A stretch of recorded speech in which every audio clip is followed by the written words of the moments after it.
আজকে রান্নার স্বাদ, নতুন কিছু বানাবো, মনের খবর দেব। কাঁঠাল রান্নার রেসিপি। এবার একটা প্রেসার কুকার নেব। কাঁঠালগুলো ঢেলে দিব। পেঁয়াজ আমি আগে থেকেই রেডি করে রেখেছিলাম। পেঁয়াজ কুচি দিয়ে দিব।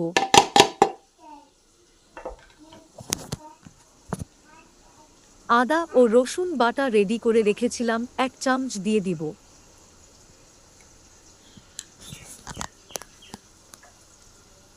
আবার আমি হলদি গুঁড়ো, মরিচ গুঁড়া, জিরা গুঁড়া, 3টা কাঁচা লঙ্কা অ্যাড করলাম। লবণ আমি আগে থেকেই দিয়েছিলাম। সামান্য 5 ফোড়ন দিবার।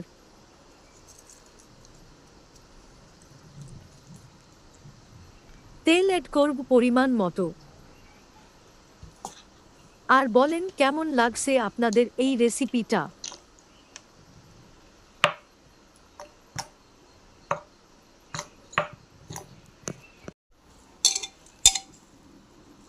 এখন এগুলোকে একসাথেই মিক্স করে নিলাম।